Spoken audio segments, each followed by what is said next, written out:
इंसानियत पर जो ये हमला हुआ है उसकी सूरत आज नहीं तो कल बदलेगी, बदलनी चाहिए। मैंने आज से पहले इस देश को इस तरीके से लाशों के ढेर में बदलते नहीं देखा। हम इतने असहाय कभी नहीं थे। एक देश के तौर पर, इंसान के तौर पर, डेमोक्रेसी के तौर पर हम पूरी तरीके से निकम्मे, भ्रष्ट और बर्बर साबित हो चुके। हम में से हर एक आदमी अपनी नजरों में गिरा हुआ है। हम सब किसी अदृश्य शक्ति की मदद के उम्मीद में है।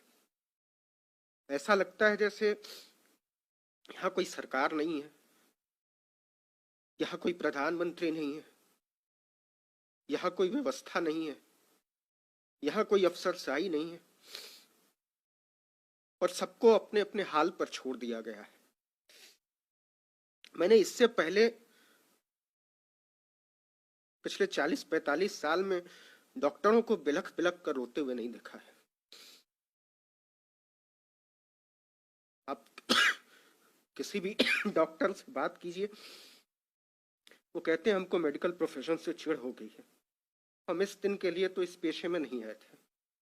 ऑक्सीजन के बिना अपने पेशेंट को तड़प तड़प कर मरना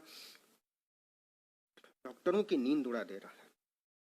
और आप यकीन मानिए, मुझे ऐसा लगता है कि आज से साल भर बाद हमारे डॉक्टर बहुत सारी मानसिक बीमारियों से लड़ रहे होंगे। जो मौतें वो देख रहे हैं और जितने असहाय वो महसूस कर रहे हैं, इसके बाद जिस ट्रॉमा में वो जाएंगे उसका अंदाजा हमको और आपको नहीं है। इस देश को नर्क बना दिया गया है, इस देश को दोजख बना दिया गया है और हम सबको इतना बेचारा बनाकर छोड़ दिया गया है जैसे हमारी कोई अहमियत नहीं। खैर, वो वक्त शायद गुजर जाएगा और जब ये गुजरा हुआ वक्त हमारे सामने आएगा तो मुझे नहीं मालूम मैं रहूंगा नहीं रहूंगा, मुझे नहीं मालूम डॉक्टर मनीष रहेंगे नहीं रहेंगे, डॉक्टर सोनू रहेंगे नहीं रहेंगे, लेकिन जो लोग भी रहेंगे वो सोचेंगे कि इस दुनिया को और बेहतर होना चाहिए।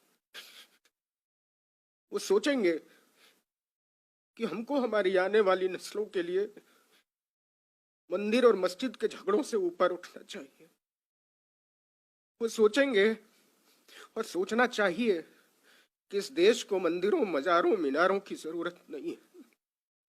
हमको सोचना चाहिए इस देश को अच्छे अस्पतालों की जरूरत है, इस देश को अच्छे स्कूलों की जरूरत है, इस देश को अच्छे मेडिकल कॉलेजेस की जरूरत है, अच्छे डॉक्टर, पैरामेडिक स्टाफ की जरूरत है, दवाइयों की जरूरत है, बिस्तरों और वेंटिलेटर की जरूरत है।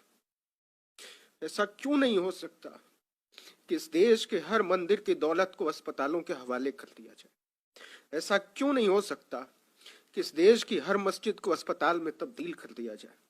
ऐसा क्यों नहीं हो सकता कि इस देश में कोई मंदिर तब तक नहीं उठेगा जब तक कि उसके साथ 100 बिस्तर का अस्पताल नहीं बनाया जाएगा, उसके साथ कोई स्कूल अटैच नहीं होगा?